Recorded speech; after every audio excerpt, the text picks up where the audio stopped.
Bismillahirrahmanirrahim. Assalamualaikum warahmatullahi wabarakatuh. Ngapunten Gus, mohon penjelasan. Nama dulu Gus ya. Nama saya Sukadar Gus dari Brebes. Mohon penjelasan perubahan atau ciri-ciri perubahan dari Syu'arul Basiroh ke Ainul Basiroh Gus. Mantan nggih. Karena di saat itu kan memang kondisi benar-benar tenang, sudah damai dan sebagainya, fly. Lah terus apa yang harus kami lakukan? Apakah ngalir gitu aja apa kata Allah atau bagaimana Gus? Gitu ya. Matur nuwun. Assalamualaikum warahmatullahi wabarakatuh. Waalaikumsalam warahmatullahi wabarakatuh. Di dalam dzikir sirul asrar yang muncul dari kalimat tauhid la ilaha illa anta subhanaka inni kuntu minadz zalimin, subhanaka inni kuntu minadz zalimin, dalam surat Al-Anbiya ayat 78 itu memunculkan 3 pintu.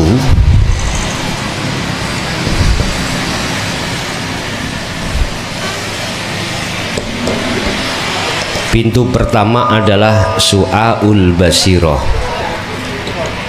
Ini adalah rasa atau iman. Pintu kedua adalah Ainul Basiroh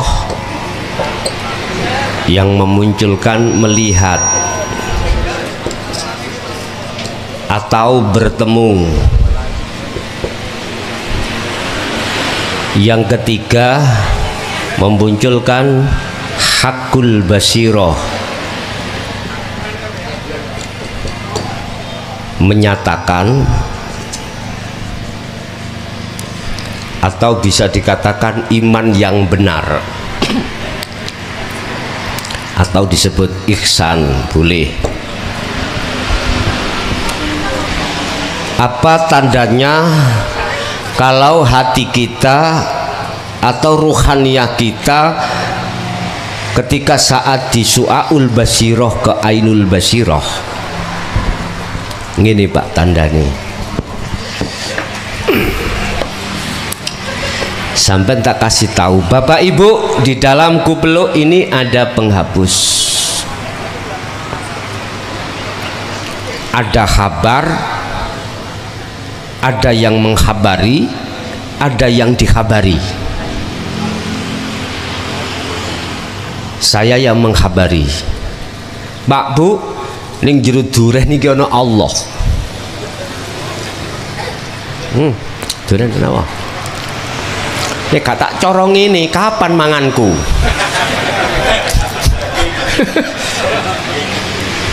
Ya dimaklumi mawon. Tapi kita masih kelihatan durennya Pak. Kita masih melihat kopiahnya, nggak pernah bisa melihat penghapusnya. Ketika khabar ini kusampaikan, ada 2 golongan. Wa minhum man hadallah, golongan kecil minoritas percaya. Ini golongan yang mau menerima hidayah dari Allah. Ketika Rasulullah Mi'raj, Isra Mi'raj hanya ditempuh hanya 1 malam,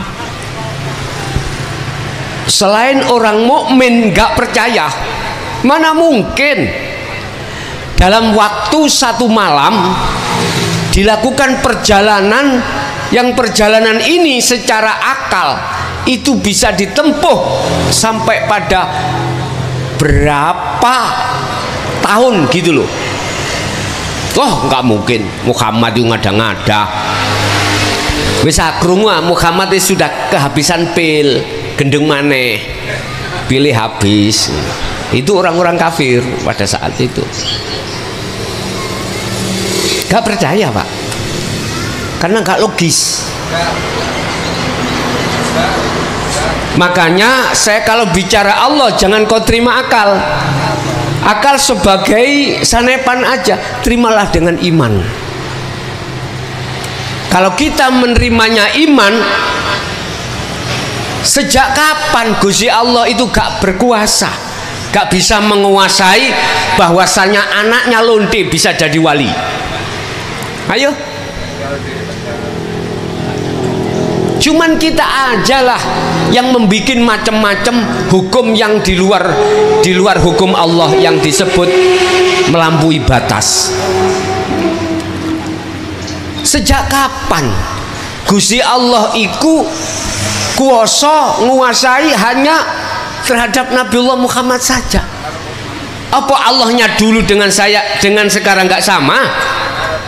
Mohon maaf Pak, ada Pak iman yang mengatakan gini, aku nggak pernah belajar ya tentang ilmu dinul haq ini, ilmu makrifat, ujuk-ujuk makrifat.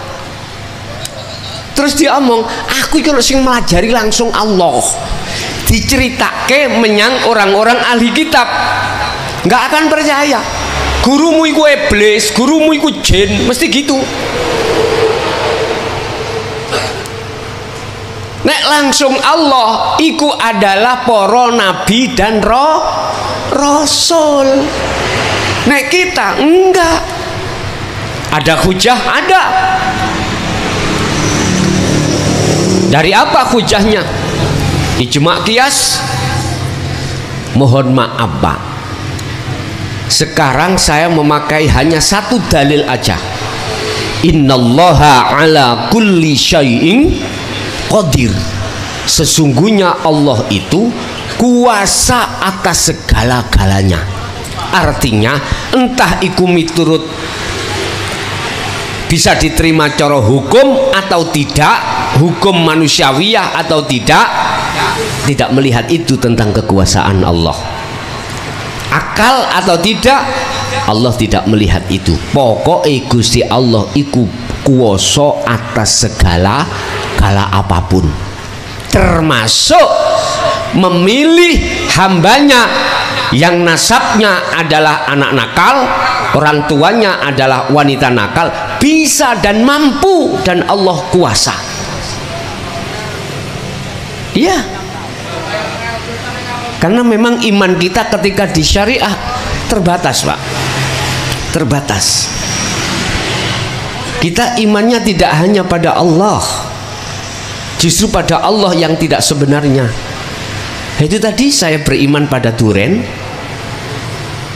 Loh, ini semuanya terjadi pada diri kita pada saat dulu. Yes. Saya kabari Allah wujude iku ya huwal awwalu wal akhiru wal dhahiru wal batin. Di awal dan di akhir setiap acara apapun iku yang berkuasa Allah. Oke. Di dalam dan di luar. Contoh yang di depan saya ini adalah duren.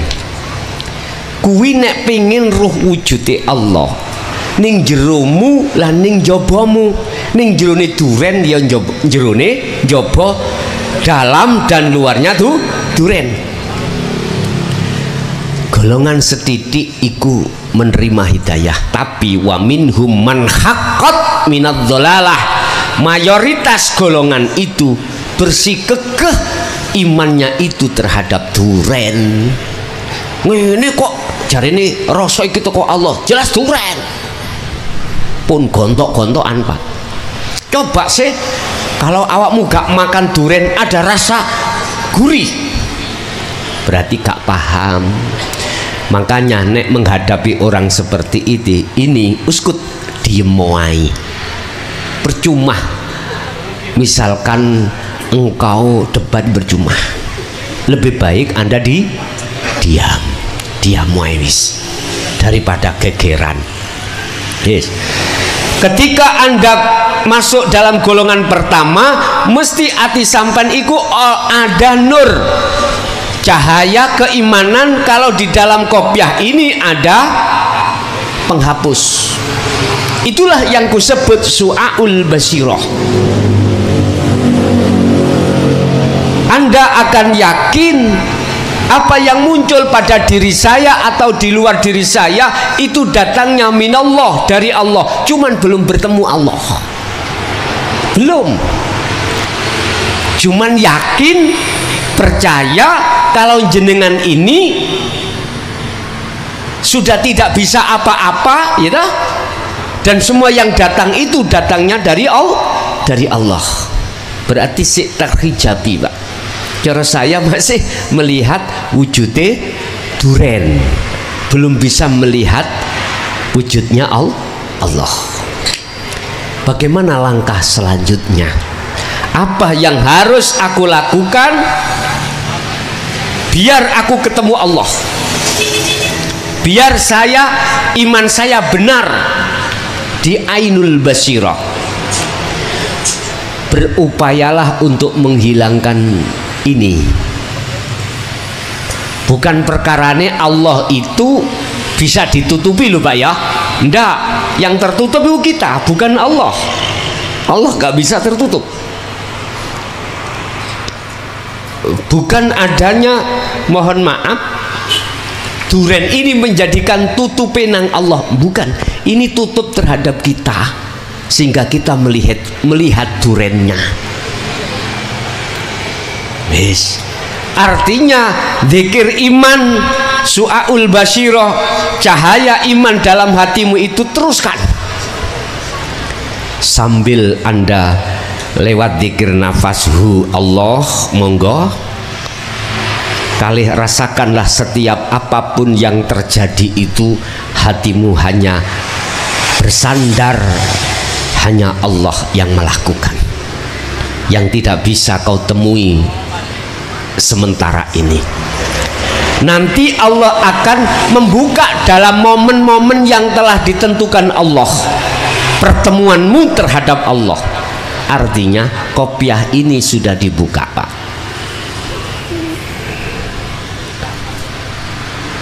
Hilang. Artinya fungsi daripada makhluk dunia saisi ini sudah tiada, sampai menetapkan la haula wala quwata iki mau di kopiah. Rasa manis, gurih, pahit sudah tidak berfungsi di dalam dan di luar yang namanya duren ini. Jadi duren yang tadinya memunculkan rasa manis dan lain sebagainya itu sudah tidak berfungsi, sudah fana di dalam hati sampai ini, sudah fana. Kalau di mata dohir ya si wujud, tapi ning mata batin sudah gak wujud. Itulah imanul haq yang disebut ainul basirah, bertemu, melihat. Berarti jiwa atau ruh itu nanti kemana? Fana. Nama jiwa itu fana. Setelah jiwa itu fana, maka di situ dikinayahno atau dimajasno wujudnya Allah adalah wujudnya ruh. Ya ayyatuhan nafsul mutmainnah, wahai jiwa yang damai. Dikatakan damai karena irji'i ila rabbik, dia kembali kepada Tuhannya, akhirnya disebut ruh. Fadkhuli fi ibadi wadkhuli jannati, posisinya itu didominasi kalimatnya ruh. Artinya di situ nama ruh tidak ada, nama mata untuk melihat juga tidak ada, nama Allah sudah tidak berlaku dan tidak ada. Nama apa? Sesuatu yang kau tidak bisa kau namai. Kasih nama apa ini? Kau serupakan nama apa? Gak bisa. Laisa kamislihi sayun. Seperti itu. Tandanya hati sampean iku sudah tidak ada keakuan Anda. Yang ada adalah keakuanku Allah itulah yang disebut hakul basiroh. Kata Rasul, anta budallaha ka'annaka tarah. Disebut ihsan, makrifat itu adalah ketika Anda menyembah seakan-akan kau bisa melihat. Iki bahasa seakan-akan, artinya yang bisa melihat Allah adalah Allah sendiri. Lah makhluk, nama ruh, nama jiwa, macam-macam mana fana semuanya. Sebab selain Allah itu hakikatnya la haula wala quwata, hakikatnya sifatnya adalah tidak wujud. Lah niki kok wujud? Wujudnya sebab diwujudkan yang wujud, yaitu Allah. Bila mana kau ingin tahu nyatanya yang wujud, kembalilah kau ke asalmu. Asalmu tidak wujud, kau harus kembali tidak wujud. Artinya senajano seperti kita itu wujudnya itu diwujudnya oleh wujud seakan-akan wujud, yojo rumongso kuwi iku wujud. Ketika Anda iman sudah tidak merasa wujud, maka nyatalah yang wujud itu. Apa mungkin sing gak wujud iso ndelok sing wujud? Gak bisa. Yang melihat yang wujud itu adalah yang wujud sendiri. Makanya teman-teman saya yang pernah menjalankan suluk atau micil ya di ilmu sejati itu, ketika jenengan iki meditasi, kau bertemu dirimu sendiri. Lah gitu toh.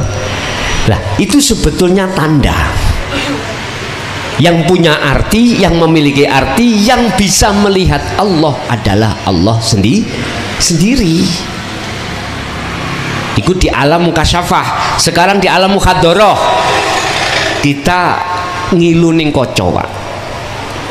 Kelihat wajah sampean apa wajahi garwa sampean? Ya jelas melihat wajah sendiri. Iku maksudnya yang bisa melihat aku, iku aku sendiri. Aku siapa? Aku Allah. Ngoten lho maksudnya. Jadi Pak, tandanya kalau kita sudah diletakkan di ainul basirah, dalam diri kita sudah tidak pernah ada keakuan diri kita yang segala-galanya. Justru sebaliknya, dalam hati sampean yang terjadi keakuannya Allah. Kalau sudah sampai di sini, apa langkah selanjutnya Anda? Fastaqomu, rapatkan barisanmu, rapatkan istiqomahmu dalam hal zikir tersebut. Kalau belum sampai di situ, maka teruskan su'aul basirahmu, rasa iman hanya pada Allah di setiap sikon apapun, jalankan rasa iman hanya Allah yang berperan ini, hanya ini. Gak usah ngucap Allah gak apa-apa, gak usah ngucap Allah gak apa-apa, gak usah ngucap urip gak apa-apa, gak usah maca bahasa gak apa, cuman merasakan. Apa sih rasa iman? Biasanya orang thariqah harus didorong dengan dzikir khafi, yaitu hati mengucapkan Allah, Allah, begitu Pak. Nggak apa-apa. Sing penting kuncinya jenengan iki bisa usul di su'aul basirah itu. Oke. Ada lagi, monggo.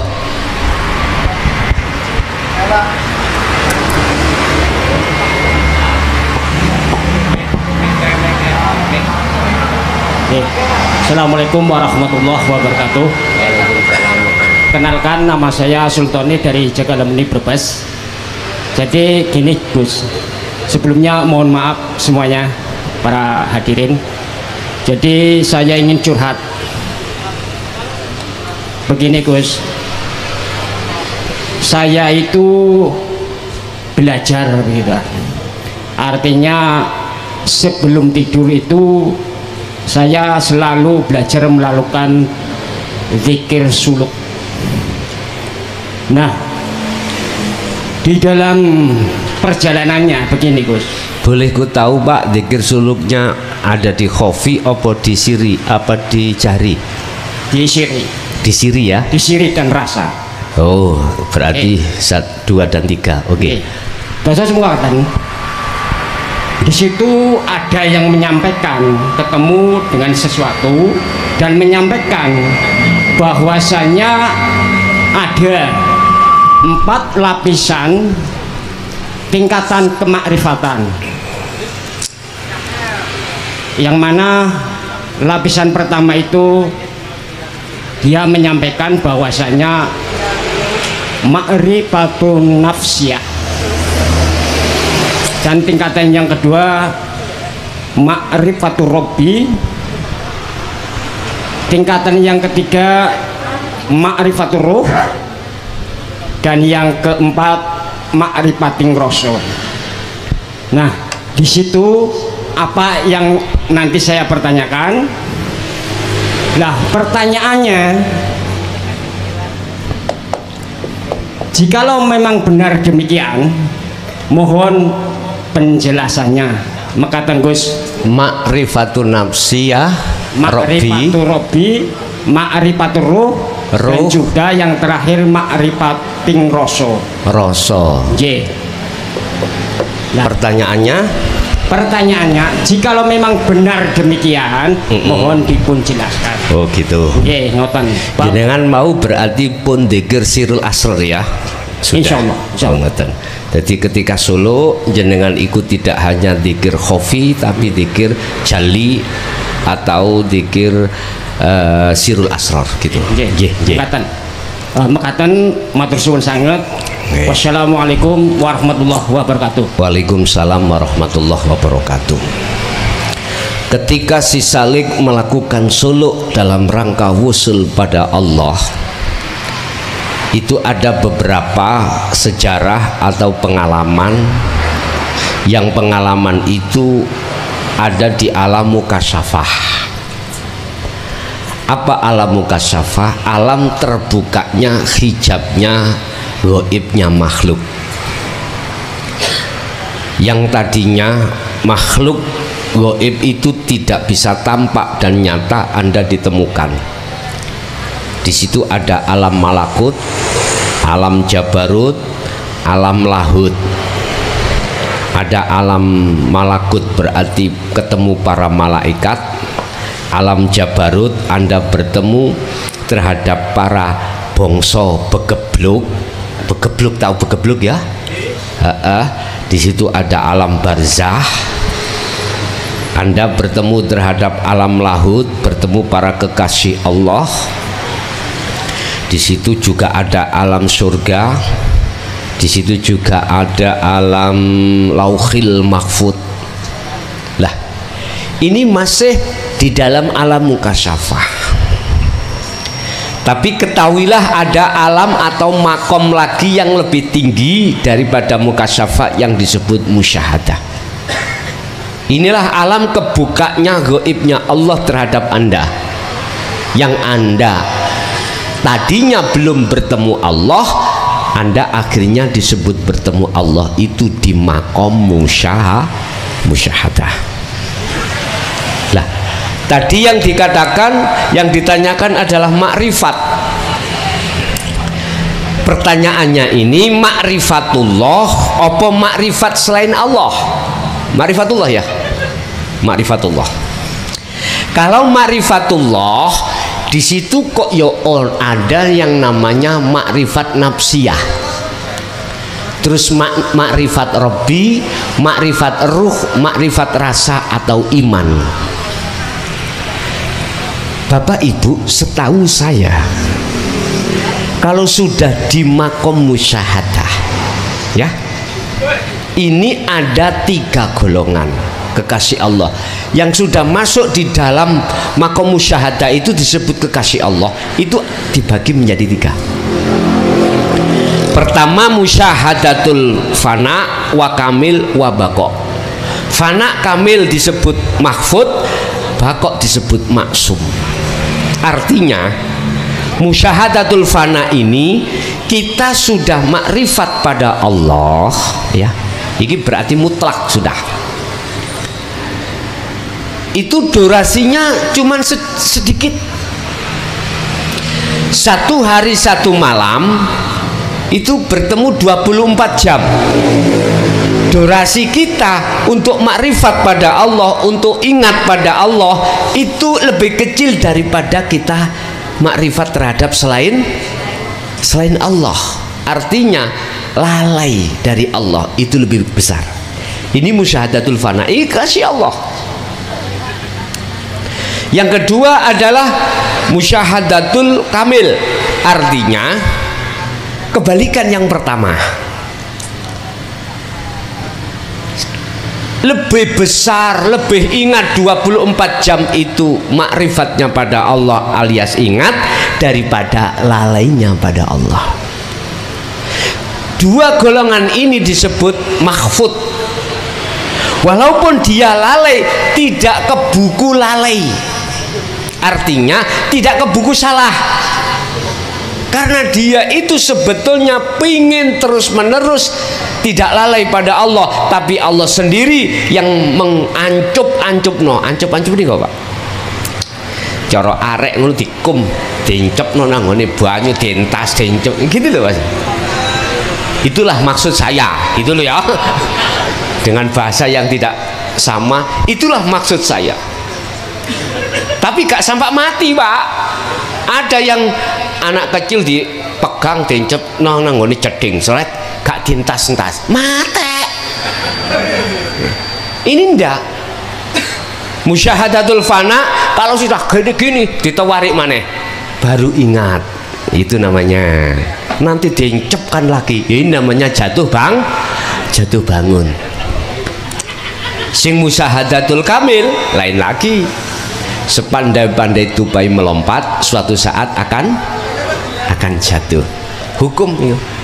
Terus yang ketiga adalah musyahadatul kamil. Bakok itu masuk di dalam makom maksum.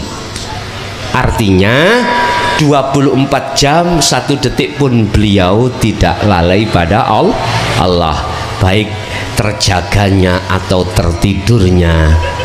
Ruhaniyah ini sudah tetap makrifat Allah Subhanahu wa ta'ala. Kembali pada pertanyaan yang tadinya muncul, makrifat nafsiyah. Wis ingkuk mlebu teng pundi?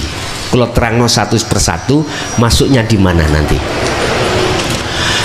Makrifat nafsiyah ini ada kaitannya dengan man nafsahu, man arafa nafsahu.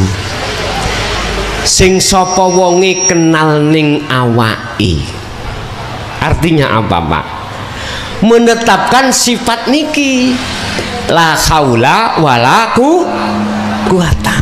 Nek kita itu di dalam diri sudah merasa seperti ini tadi loh, berarti sudah kenal dirinya, sudah makrifat nafsiyah dirinya. Maksudnya menetapkan sifat hakikatnya hamba pada hamba. Ini kalau ini sudah kita lakukan, maka fakot arofa robbahu, artinya makrifat Rabbi, makrifat terhadap Tuhan. Artinya urip iki ternyata dudu uripku makhluk, tapi uripku Allah. Makanya hadits qudsinya kan gini, man arofa nafsahu faqad arofa rabbahu. Sing sapa wonge, barang siapa yang kenal dirinya, maka dia betul-betul kenal Tuhannya. Wis.